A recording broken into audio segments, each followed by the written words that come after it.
very soon. But first, great things have been going on at the Northern Beaches Council tonight. They have been discussing whether or not they should be condemning nuclear bombs. And I am glad to tell you that this motion has gone down as you would hope and expect.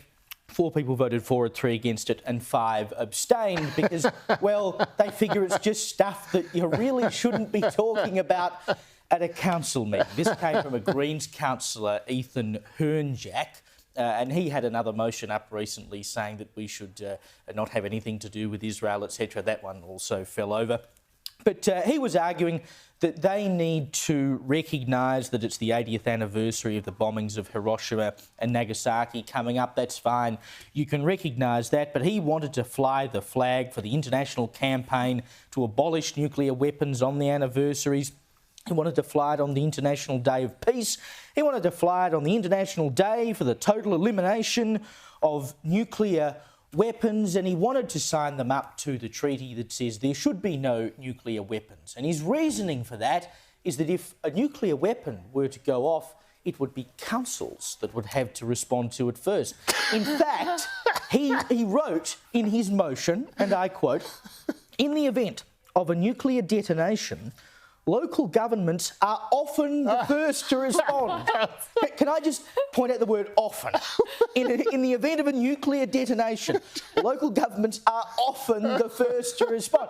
How many times do you have nuclear bombs going off that the councils have to respond to? Anyway, he continues, they have multiple responsibilities for coordination in the immediate and long-term aftermath, and for these reasons, the issue is directly relevant to local government. Well, the councillors didn't think so. As I said, 5 of them abstained, and so this motion was lost. It took them 45 minutes, though, to debate whether or not they should be condemning nuclear weapons at Northern Beaches Council. And in a moment of levity quite early on in the debate, when the mover, Mr Hernjack, Councillor Hernjack, had a question for the Mayor, she said, is this where we ask our Department of Weapons? So I'm glad at least they could have a bit of a laugh about it, Joe. But I mean, for goodness sake, why does this stuff keep clogging up our councils? And I want to know, why are local governments often the first to respond to nuclear? This is what I'm trying to figure out, because my understanding of history, Caleb, there have been only 2 detonations of a nuclear bomb in a population centre, that being Hiroshima and Nagasaki. Nothing to laugh about, incidentally. I hope the Northern Beaches Council doesn't pass a motion against me. So when they say often, do they mean that in one of these events the Hiroshima local council was the first to respond, or maybe the Nagasaki? So they don't say most, because it can't be most. It can either be 50% or 100%. So it's either some or all.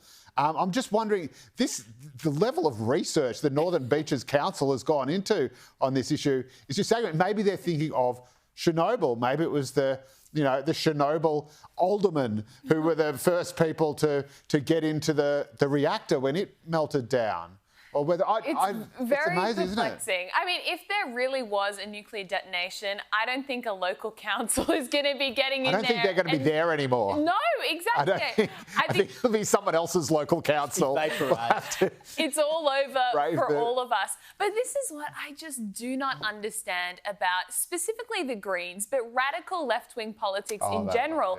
They will take any opportunity, any platform, any body, any institution, and use that as a platform for politics, for the politicisation of things that frankly have no role in local government. Meanwhile, just a few weeks ago, this same Northern Beaches Council passed a 25% rate rise onto its constituents. That's the sort of thing people care about. They do not care about the Northern Beaches being a nuclear-free zone, or the nuclear... Maybe they need a task force on nuclear detonation management. I mean, that would be the next thing. Well,